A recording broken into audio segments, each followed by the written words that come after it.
আপুনি জানেনে পুৰুষসকলে ভৰিৰ সৰু গাঁঠিৰ তলত পেণ্ট পিন্ধা কিমান মাৰাত্মক ক্ষতি? আজিৰ এই প্ৰতিবেদন শুনিলে ইছলাম ধৰ্ম যে বিজ্ঞানতকৈ বহুত আগবাঢ়ি আছে বুজিবলৈ অকণো অসুবিধা নহ'ব। 1400 বছৰ আগৰ কথা আজি আখৰে আখৰে মানিবলৈ বাধ্য হৈছে বিজ্ঞানীসকল। 1400 বছৰ আগৰ ৰাছুলুল্লাহ সাল্লাল্লাহু আলাইহি ৱাছাল্লামৰ বাণী আজি বিজ্ঞানীসকলে সত্য বুলি প্ৰমাণ পাইছে। সমাজৰ স্বাৰ্থত যিমান সম্ভৱ শ্বেয়াৰ কৰি মুহাম্মদ সাল্লাল্লাহু আলাইহি ৱাছাল্লামৰ এই মহান বাণীক বিলাই দিয়ক। হয়তো ইয়াৰ পৰা বহু লোকে বহু কথা শিকিবলৈ সক্ষম হ'ব।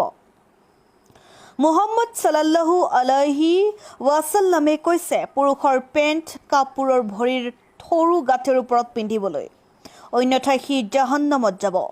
বিজ্ঞানে কৈছে পুৰুষৰ ভৰিৰ সৰু গাঁঠিৰ ভিতৰত প্ৰচুৰ পৰিমাণে ছেক্সুৱেল হৰম'ন থাকে আৰু তাক পোহৰ আৰু বতাহৰ প্ৰয়োজন হয়।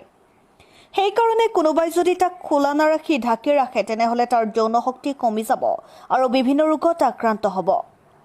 কোৱা হয় আধুনিক বিজ্ঞানৰ নৱজাগৰণৰ সৃষ্টিত ইছলামৰ ভূমিকা সৰ্বাধিক। ১৫০০ বছৰ পূৰ্বে জাহেলিয়াতৰ ঘোৰ অন্ধকাৰত মানৱ জাতীয় অধপতনৰ অতল গহ্বৰত নিমজ্জিত থকা অৱস্থাত বিশ্বপ্ৰভু মহান আল্লাহ তাআলাই অৱতীৰ্ণ কৰে ইছলামৰ প্ৰধান উৎস পবিত্ৰ কোৰাণ, যাক তেখেতে বিজ্ঞানময় বুলি ঘোষণা কৰে। সেই সময়ৰ পৰাই ইছলাম বিজ্ঞান সম্পৰ্কিত নিৰ্ভুল তথ্য প্ৰদান কৰি আহিছে।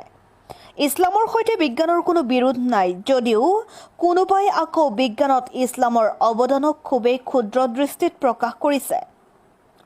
ই এটি পৰিতাপৰ বিষয়। ইছলাম সম্পৰ্কে স্বচ্ছ ধাৰণা নথকাৰ কাৰণেই এনে ঘটিছে। পৃথিৱীৰ সৰ্বশ্ৰেষ্ঠ মানৱ মুহাম্মদ সাল্লাল্লাহু আলাইহি ৱাছাল্লামে গৱেষণাৰ অনেক উপায় থৈ গৈছে, যিটো বিজ্ঞানীসকলে স্বীকাৰ কৰিছে। ইছলামে সদায় বিজ্ঞানক সন্মুখৰ ফালে অগ্ৰসৰ হ'বলৈ দিয়ে। এই প্ৰবন্ধটিত আধুনিক বিজ্ঞানত ইছলামৰ ভূমিকা প্ৰসংগত আলোচনাৰ উপস্থাপনৰ প্ৰয়াস পাব। অৱতীৰ্ণ কৰে ইছলামৰ প্ৰধান উৎস পবিত্ৰ কোৰাণ, যাক তেখেতে বিজ্ঞানময় বুলি ঘোষণা কৰে। সেই সময়ৰ পৰাই ইছলাম বিজ্ঞান সম্পৰ্কিত নিৰ্ভুল তথ্য প্ৰদান কৰি আহিছে। ইছলামৰ সৈতে বিজ্ঞানৰ কোনো বিৰোধ নাই, যদিও কোনোবাই আকৌ বিজ্ঞানত ইছলামৰ অৱদানক খুবেই ক্ষুদ্ৰ দৃষ্টিত প্ৰকাশ কৰিছে। ই এটি পৰিতাপৰ বিষয়। ইছলাম সম্পৰ্কে স্বচ্ছ ধাৰণা নথকাৰ কাৰণেই এনে ঘটিছে।